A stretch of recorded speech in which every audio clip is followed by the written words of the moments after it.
Pemanasan global atau global warming telah adanya proses peningkatan suhu rata-rata atmosfer, laut, dan daratan bumi. Suhu rata-rata global pada permukaan bumi telah meningkat 0,74 sampai 0,18 derajat Celcius selama 100 tahun terakhir.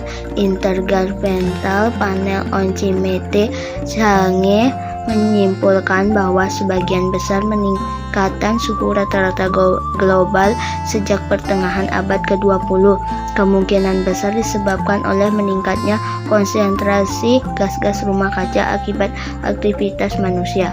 Melalui efek rumah kaca, kesimpulan dasar ini telah dikemukakan oleh setidaknya 30 badan ilmiah dan akademik, termasuk semua akademik sains nasional dari negara-negara G8. Akan tetapi, masih terdapat beberapa ilmuwan yang tidak setuju dengan beberapa kesimpulan yang dikemukakan IPCC tersebut.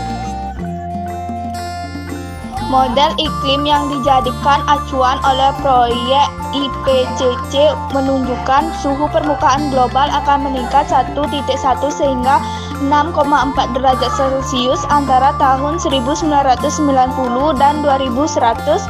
Perbedaan angka perkaitan itu disebabkan oleh penggunaan skenario berbeda mengenai emisi gas-gas rumah kaca di masa mendatang serta model-model sensitivitas iklim yang berbeda. Walaupun sebagai besar penelitian terfokus pada periode sehingga 2100, pemanasan dan kenaikan muka air laut diperkirakan akan terus berlanjut selama lebih dari 1000 tahun. Walaupun meningkat emisi gas rumah kaca telah stabil, ini mencerminkan besarnya kapasitas panas dari lautan. Meningkatnya suhu global diperkirakan akan menyebabkan perubahan-perubahan yang lain seperti naiknya permukaan air laut, meningkatnya intensitas fenomena cuaca yang ekstrim, serta perubahan jumlah dan pola presipitasi. Akibat pemanasan global yang lain adalah terpengaruhnya hasil pertanian, hilangnya glacier, dan punahnya berbagai jenis hewan.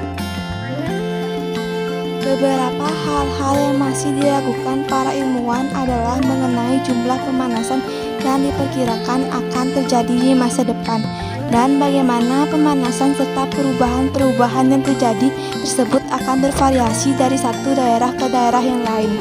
Hingga saat ini masih terjadi perdebatan politik dan publik dunia mengenai apa jika ada tindakan yang harus dilakukan untuk mengurangi atau membalikkan pemanasan lebih lanjut atau untuk beradaptasi terhadap konsekuensi yang ada.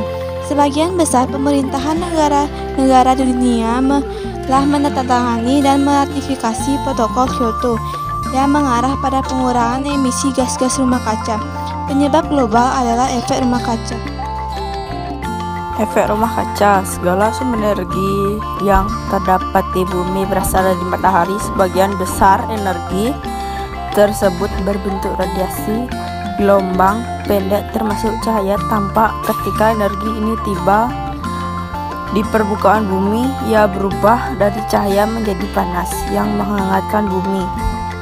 Permukaan bumi akan menyerap sebagian panas, memantulkan kembali sisanya. Sebagian dari panas ini berwujud radiasi inframerah gelombang panjang ke luar angkasa. Namun sebagian panas tetap terperangkap di atmosfer bumi akibat menumpuknya jumlah gas rumah kaca, antara lain uap air, karbon dioksida, dan meta yang menjadi perangkap gelombang radiasi ini. Gas-gas ini menyerap dan memantulkan kembali radiasi gelombang yang dipancarkan bumi, dan akibat panas tersebut akan tersimpan di permukaan bumi. Keadaan ini terjadi terus-menerus sehingga mengakibatkan suhu rata-rata setahun bumi terus meningkat. Gas-gas tersebut berfungsi sebagaimana gas dalam rumah kaca. Dengan semakin meningkatnya konsentrasi gas-gas di atmosfer, semakin banyak panas yang terperangkap di bawahnya. Efek rumah kaca ini sangat dibutuhkan oleh segala makhluk hidup yang ada di bumi, karena tanpanya planet ini akan menjadi sangat dingin dengan temperatur rata-rata sebesar 15 derajat Celcius. Bumi sebenarnya telah lebih panas 33 derajat Celcius dari temperaturnya semula. Jika tidak ada efek rumah kaca, suhu bumi hanya -18 derajat Celcius, sehingga es akan menutupi seluruh permukaan bumi. Akan tetapi sebaliknya, apabila gas-gas tersebut telah berlebihan di atmosfer, akan mengakibatkan pemanasan global.